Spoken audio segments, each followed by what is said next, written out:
आदाब। Straight line में आप सभी लोगों का स्वागत। SRO 24 को लेकर जो पहला लफ्ज़ जहन में आता है वो ये आता है कि बाबू लोगों को एक बड़ा ब्लंडर करने के बाद न जाने क्यों आदत है कि उसी ब्लंडर को वो लोग रिपीट करते हैं। शायद सियासी लोग इतना मजबूर कर देते हैं और जो सिस्टम इन प्लेस हैं, जो रिक्रूटमेंट एजेंसीज़ हैं, उनकी पेस इतनी स्लो है जम्मू कश्मीर में कि यकीन होता है एडमिनिस्ट्रेटिव हेड्स को कि चूंकि ये रिक्रूटमेंट सारी की सारी 6 महीने या साल में नहीं होने वाली, तो बेहतर है लोगों को कॉन्ट्रैक्चुअल लगाया जाए, लोगों को एकेडमिक अरेंजमेंट की बुनियाद पर लगाया जाए। और जब लोगों को एकेडमिक अरेंजमेंट और कॉन्ट्रैक्चुअल बुनियादों पर लगाया जाता है और उसके बाद जब रिक्रूटमेंट होने लगती है, चाहे वो पब्लिक सर्विस कमीशन के थ्रू हो या SSRB के थ्रू हो, एक्सपीरियंस पीछे का ये रहा है कि हर रिक्रूटमेंट लगभग कोर्ट में चैलेंज हुई है। रिक्रूटमेंट जब कोर्ट में चैलेंज होती है, फैसला आने फाने में नहीं आता, बहुत वक्त लगता है फैसला आने में। जब फैसला आने में वक्त लगता है, वही वक्त मिलता है इन तमाम मुलाजमों को जिस जिस जगह इनको लगाया गया होता है, उस जगह पर इनका टेन्योर बढ़ता रहता है। सरकार अलग अलग SRO निकालती है और कमाल ये है कि जिस SRO को कोर्ट में चैलेंज किया जाता है उसको रिपीट नहीं किया जाना चाहिए, लेकिन वही SRO दोबारा रिपीट किए जाते हैं। जैसे मैंने कहा, ये मजबूरियां सियासी लोगों की होती हैं क्योंकि उन्हें लोगों को खुश करना होता है। ऐसी कोई मजबूरी किसी ब्यूरोक्रेट को नहीं होनी चाहिए, न होती है। उसे लोगों को खुश इसलिए नहीं करना क्योंकि उसकी तनख्वाह, उसकी रोजी रोटी जो है वो 60 साल तक उससे कोई भी छीनने वाला नहीं। और उसके बाद कानूनी प्रावधानों को अगर आप देखें, जम्मू कश्मीर के एंटी करप्शन ब्यूरो की बात करें, क्राइम ब्रांच की बात करें या किसी भी इन्वेस्टिगेटिंग एजेंसी की बात करें, तारीख में इनमें से कोई भी एजेंसी ये रिकॉर्ड सामने नहीं रख सकती कि किसी भी IAS, IPS, IFS, IRS, KS, KPS बाबू को किसी भी केस में उलझाने के बाद या उसको उस केस में पकड़ने के बाद मंतकी अंजाम तक पहुंचाया गया हो, उसकी फोर्सेबल रिटायरमेंट हुई हो, उसको जेल हुई हो, उसको सजा हुई हो। ऐसा नहीं होता। मैं बात कर रहा हूं SRO 384 की, SRO 24 की। 800 से ज्यादा मुलाजमीन हैं जो रेगुलराइजेशन की डिमांड कर रहे थे। SRO 384 के तहत इनको लगाया गया था और ये 800 लोग मेडिकल एजुकेशन डिपार्टमेंट के मुलाजिम हैं। एकेडमिक अरेंजमेंट बुनियादों पर इन्हें नेशनल कॉन्फ्रेंस कांग्रेस गवर्नमेंट ने लगाया था। जब इन्हें लगाया गया उसके बाद इन मुलाजमीन को एकेडमिक अरेंजमेंट बुनियादों पर पहले तो 4 साल के लिए लगाया गया और तमाम हेल्थ केयर इंस्टीट्यूट्स में इनको लगाया गया। सुपर स्पेशलिटी हॉस्पिटल कश्मीर की बात करें या सुपर स्पेशलिटी हॉस्पिटल जम्मू की बात करें, दोनों जगह एकेडमिक अरेंजमेंट बुनियादों पर इन लोगों को 4 साल के लिए लगाया गया।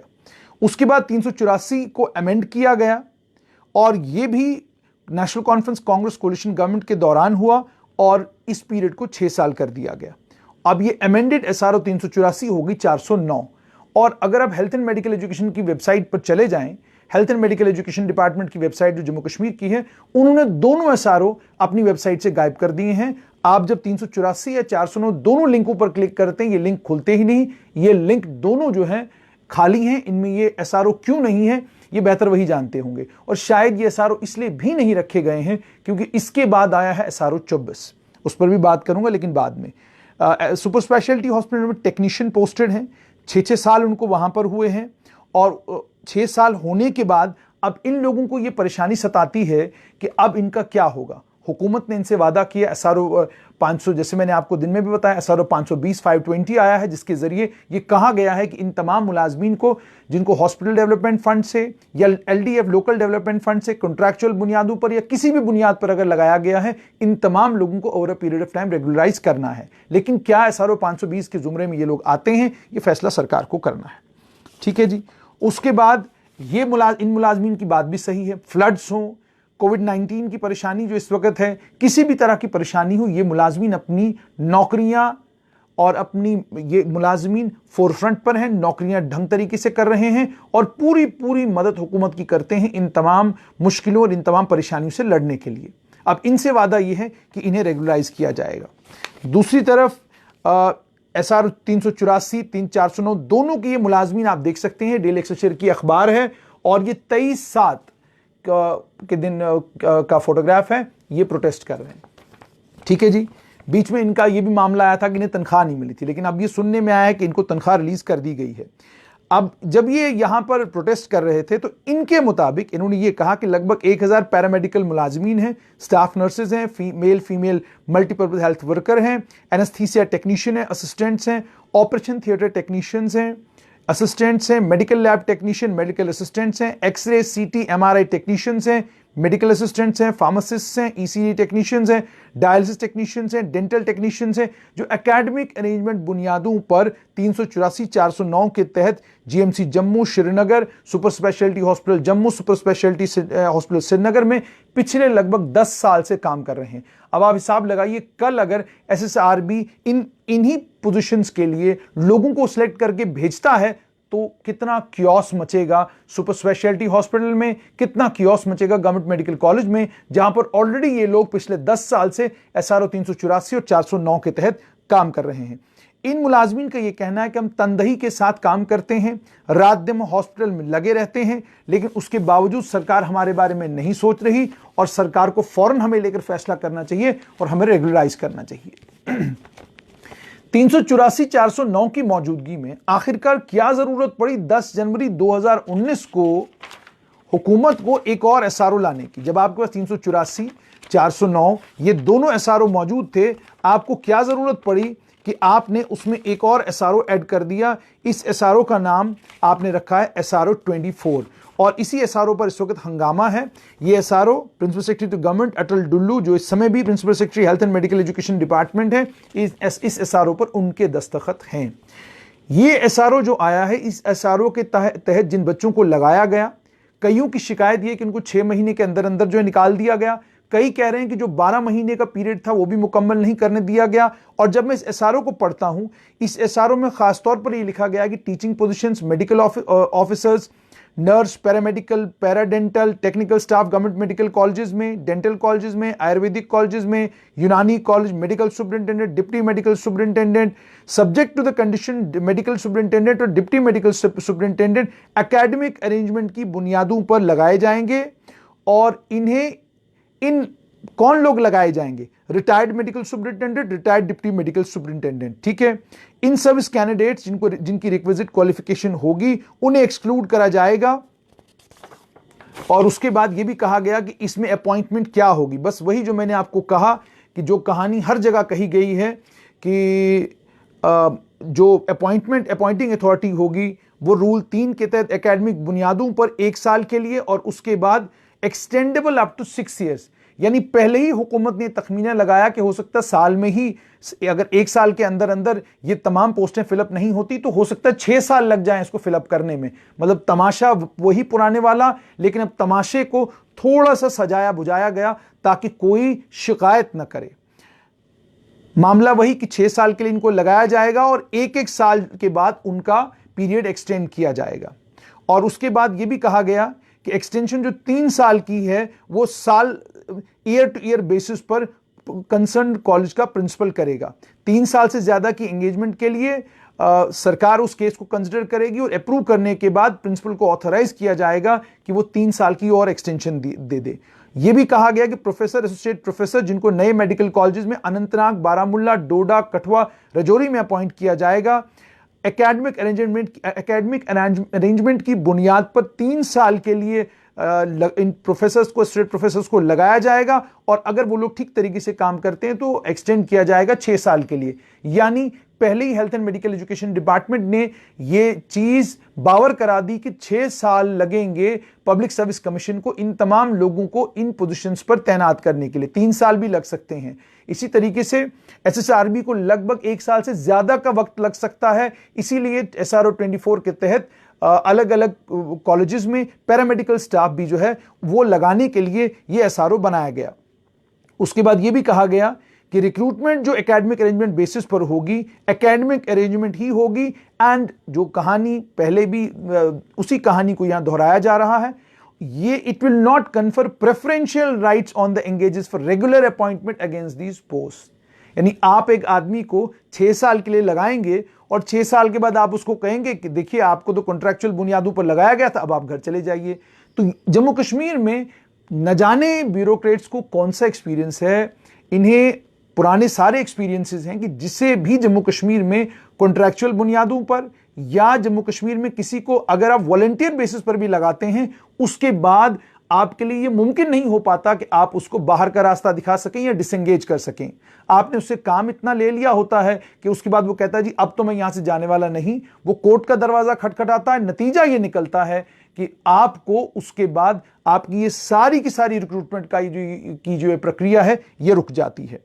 अच्छा, उसके बाद ये भी कहा गया कि जो एकेडमिक अरेंजमेंट की बुनियादों पर अपॉइंटमेंट होगी, 65 साल की उम्र जब अपॉइंटी की हो जाएगी वो टर्मिनेट हो जाएगा। लेकिन प्रोफेसर्स, एसोसिएट प्रोफेसर्स के केस में जो एकेडमिक अरेंजमेंट की मयाद है वो 70 साल है, यानी 70 साल तक प्रोफेसर और एसोसिएट प्रोफेसर काम करेंगे और बाकी तमाम लोग 65 साल तक, 65 ईयर्स तक काम करेंगे। यानी वो तमाम पैरामेडिक्स जो अलग अलग जगहों पर लगाए गए हैं, अगर वो रिटायर्ड हैं तो वो 65 साल तक काम कर सकते हैं।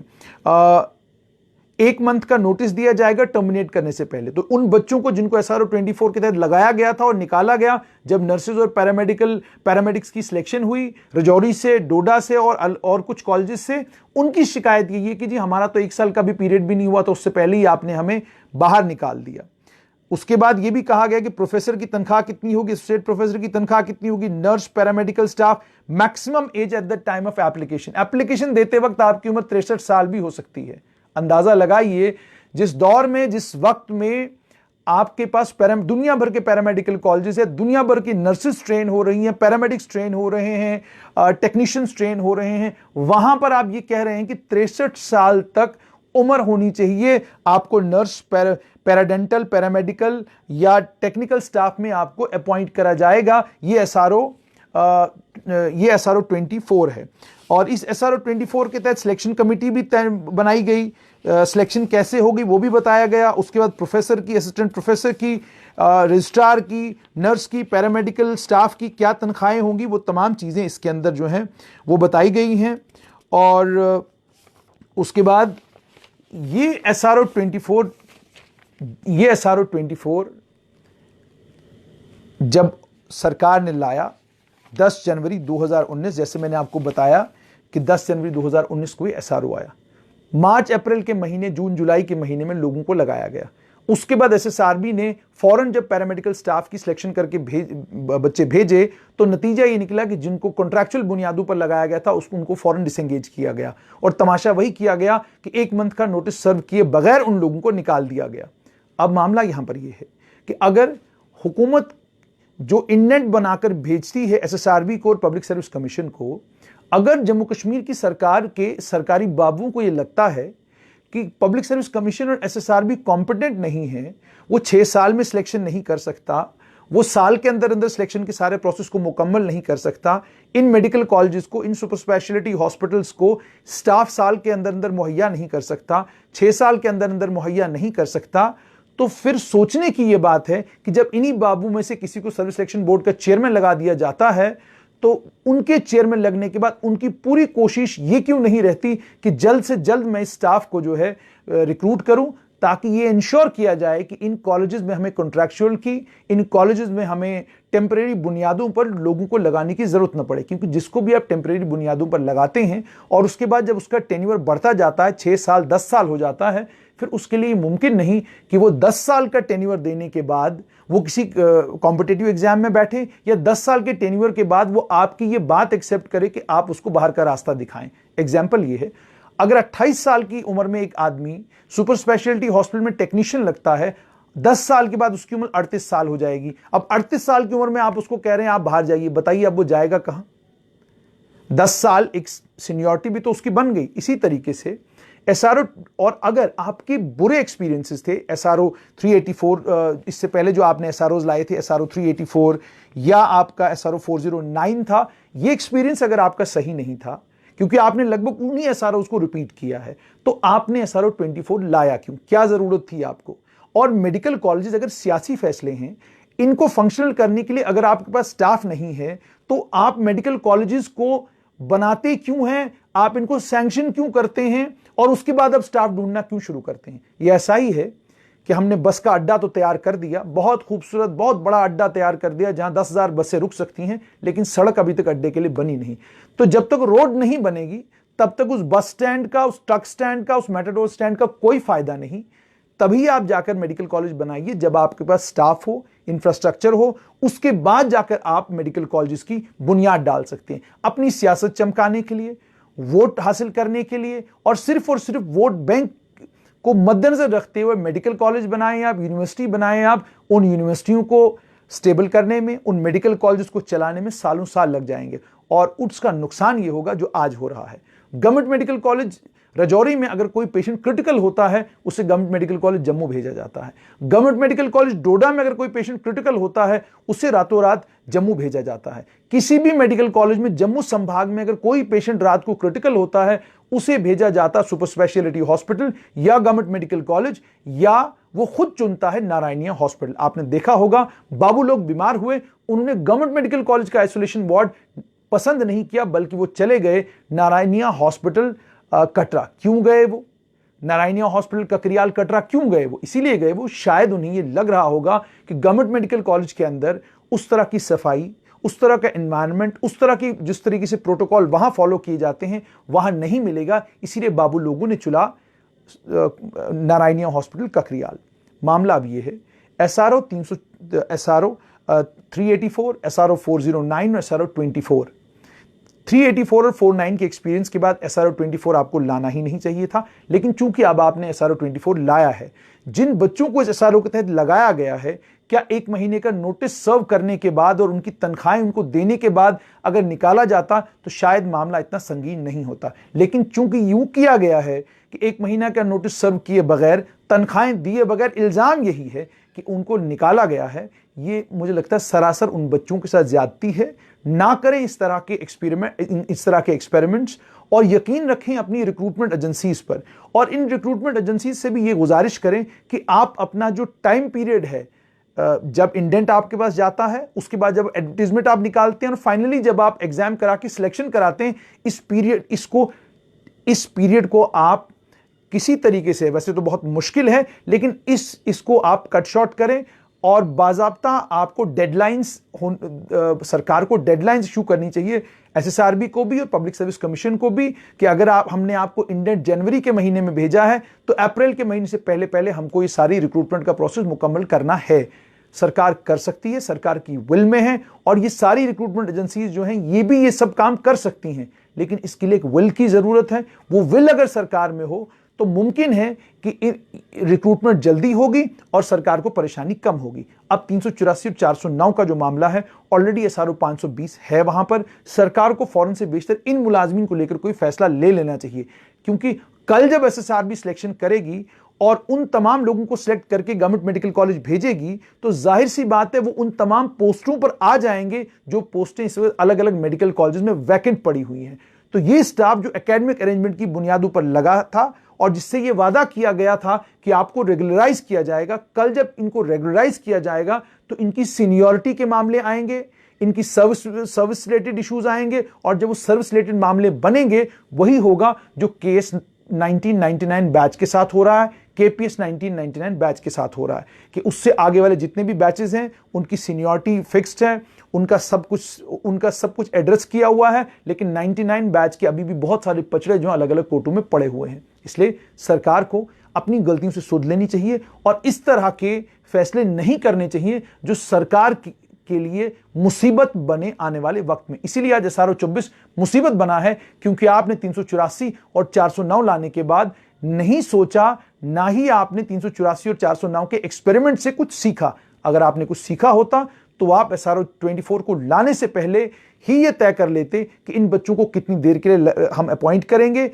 उतनी देर के लिए में अगर सिलेक्शन भी होती है तो हम कम से कम इनको 1 साल का टेन्योर मुकम्मल करने देंगे, फिर बाज़ाब्ता इनको नोटिस सर्व करेंगे और नोटिस सर्व करने के बाद इनको डिसएंगेज करेंगे, जो कानूनी ज़ाब्ता है। क्योंकि आपने कानूनी ज़ाब्ते को फॉलो नहीं किया, वो आप जानते होंगे बेहतर क्यों नहीं किया। हमारी बात बस इतनी ही, जिस बुनियाद नौकरी की कोई भी हो, मगर प्रायोरिटी कंपटीशन होना चाहिए, प्रायोरिटी कॉम्पिटिटिव एग्जाम्स होने चाहिए, और नौकरी इसलिए नहीं होनी चाहिए कि आपने लोगों के बीच में रोजगार बांटना है। नौकरी इसलिए होनी चाहिए कि आपने रोजगार उन लोगों को बांटना है जो लोग स्टेट के लिए, यूनियन टेरिटरी के लिए प्रोडक्टिव हो, और जो लोग सिर्फ प्रोडक्टिव ही ना हो, जिन लोगों की काबिलियत के ऊपर कभी कोई सवाल खड़ा ना करे। बहुत सारे मुलाजमीन जो मुझे देख रहे होंगे, शायद वो ये सोचेंगे कि हमारे बारे में ये कहा जा रहा है कि हम काबिल नहीं। मैं किसी को काबिल या नालायक नहीं कह रहा, मगर एक बात बिल्कुल रोजे रोशन की तरह आया है कि जो कंपटीशन को फेस करता है, जो एसएसआरबी के कॉम्पिटेटिव एग्जाम में बैठता है, जो पीएससी के कॉम्पिटेटिव एग्जाम में बैठता है, और कॉम्पिटेटिव एग्जाम में हजारों बच्चों के साथ नहीं बल्कि लाखों बच्चों के साथ कॉम्पीट करके निकलता है, जाहिर सी बात है आप उसको सलाम करेंगे, उसकी काबिलियत का आप भी लोहा मानेंगे। और जो लोग तो खुद पेरेंट्स बन चुके हैं, उन्हें ज्यादा ये पता होगा कि वो अलग अलग एसआरओ के जरिए तो लगे हैं, मगर वो कभी भी नहीं चाहेंगे कि उनके बच्चे इन एसआरओ के जरिए उनको नौकरी मिले। वो जरूर ये चाहेंगे कि उनके बच्चे कॉम्पीट करें, पब्लिक सर्विस कमीशन में कॉम्पीट करें, एसएसआरबी में कॉम्पीट करें, और कंपटीशन करने के बाद अपनी काबिलियत की बुनियाद पर उनको नौकरी मिले। अगर हमारा माइंडसेट ये हो जाए कि नौकरी सिर्फ काबिलियत की बुनियाद पर मिले, मजहब, जात पात, रिजन, आप डोडा के हैं, कश्मीर के हैं, जम्मू के हैं, आप फलाना हैं, अगर ये तमाम चीजें खत्म हो जाएं, यकीन जानिए वो टैलेंट पूल निकलेगा जो टैलेंट पूल इस यूनियन टेरिटरी को जमीन से आसमान पर ले जाएगा। दीजिए इजाजत, आदाब।